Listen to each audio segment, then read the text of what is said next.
सूरज की पहली किरणें जब घर के आंगन में पड़ती तो तिवारी परिवार की दिनचर्या शुरू होती। बड़े परिवार के बीच हर दिन की चहल पहल में एक अजीब सा सन्नाटा भी छुपा होता, जो हर किसी को महसूस होता, लेकिन कोई उसे जाहिर करने की हिम्मत नहीं करता। तिवारी परिवार की बहू शिवानी, जो 5 साल पहले इस घर की शोभा बनी थी, आज अपने जीवन की सबसे बड़ी परीक्षा से गुजर रही थी। उसकी सास सीता देवी एक पारंपरिक विचारों वाली महिला थी, जो घर की बहू को सिर्फ वंश बढ़ाने का साधना मानती थी। पिछले कुछ महीनों से सीता देवी के ताने और कटाक्ष शिवानी की दिनचर्या का हिस्सा बन गए थे। 5 साल हो गए, अभी तक कोई खुशखबरी नहीं। बच्चे कैसे होंगे? वो तो बाज है।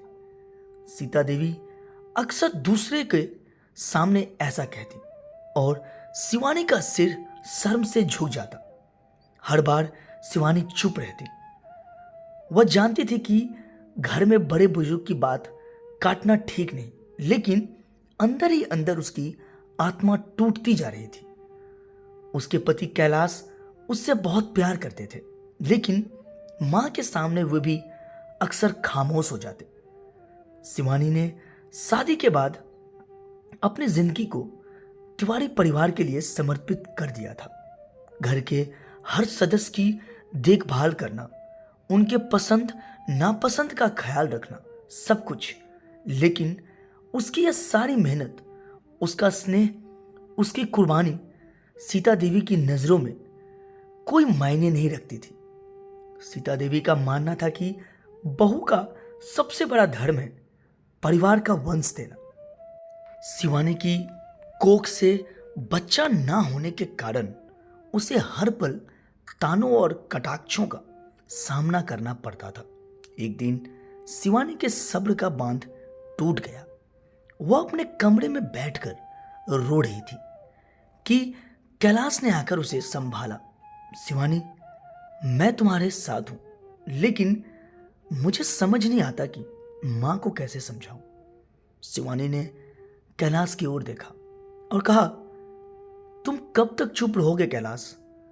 कब तक मैं अकेले इन तानों का सामना करती रहूंगी? उस दिन शिवानी ने ठान लिया कि वह अब चुप नहीं रहेगी। अगले दिन उसने परिवार के सभी सदस्यों को एकत्र किया और कहा, मैं डॉक्टर के पास गई थी। उन्होंने कहा है कि मैं बिल्कुल स्वस्थ हूं। सीता देवी ने उसकी बात काटते हुए कहा, तो क्या कह रही हो? हमारे कैलाश में कोई कमी है? शिवानी ने गहरी सांस ली और कहा, नहीं मां, डॉक्टर ने कहा कि हम दोनों का टेस्ट करवाना होगा। यह सुनकर सीता देवी भड़क गई। हमारे घर के मर्दों पर उंगली उठाने की हिम्मत कैसे की तुमने? शिवानी ने शांत स्वर में कहा, मां, मैंने किसी पर उंगली नहीं उठाई, लेकिन यह सच है कि बच्चा ना होना सिर्फ औरत की गलती नहीं होती। हम दोनों को साथ में इलाज करवाना होगा। सीता देवी कुछ पल के लिए चुप रही, लेकिन उनके अंदर का गुस्सा कम नहीं हुआ। उन्होंने गुस्से में कहा, बहू, ये सब तुम्हारे पढ़े लिखे दिमाग की बातें हैं। हमारे समय में तो ऐसा कुछ नहीं होता था।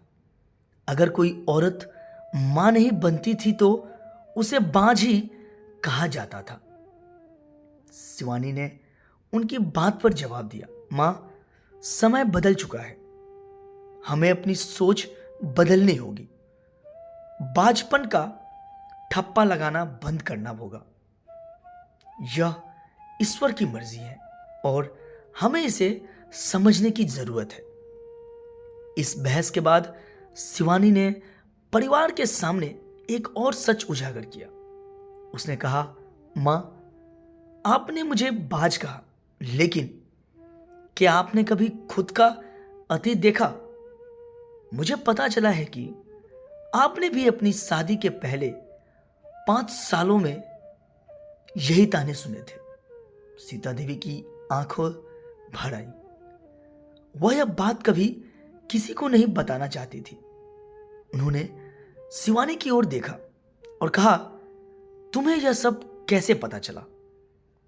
शिवानी ने मुस्कुरा कर कहा, पड़ोस की चाची ने मुझे बताया। उन्होंने कहा कि आप भी इन तानों से गुजरी थी, लेकिन आपने मुझ पर वही आरोप लगाए जो कभी आपके ऊपर लगाए गए थे। सीता देवी को अपनी गलती का एहसास हुआ। उन्होंने शिवानी के पास जाकर कहा, बहू, मुझे माफ कर दो। मैं तुम्हारे दर्द को समझ नहीं सकी। मैंने वही गलती दोहराई जो मेरे साथ हुई थी। शिवानी ने अपनी सास को गले लगाते हुए कहा, मां, गलती हर किसी से होती है, लेकिन अगर हम अपनी सोच बदल ले तो दुनिया भी बदल सकती है। उस दिन के बाद तिवारी परिवार में बदलाव की एक नई लहर आई। सीता देवी ने न सिर्फ अपनी सोच बदली, बल्कि दूसरों को भी समझाने लगी कि बाजपन का ठक्का लगाना गलत है। शिवानी और कैलाश ने मिलकर इलाज करवाया।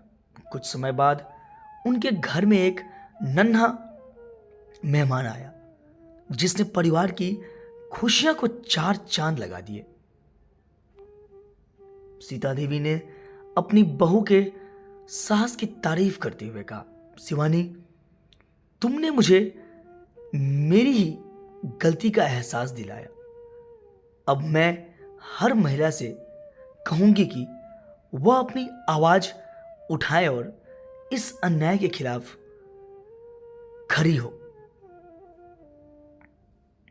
यह कहानी सिर्फ शिवानी और सीता देवी की नहीं है, यह हर उस महिला की है जिसे समाज के तानों और कटाक्ष का सामना करना पड़ता है। लेकिन अगर हर महिला शिवानी की तरह खड़ी हो जाए तो समाज की सोच बदलने में देर नहीं लगेगी।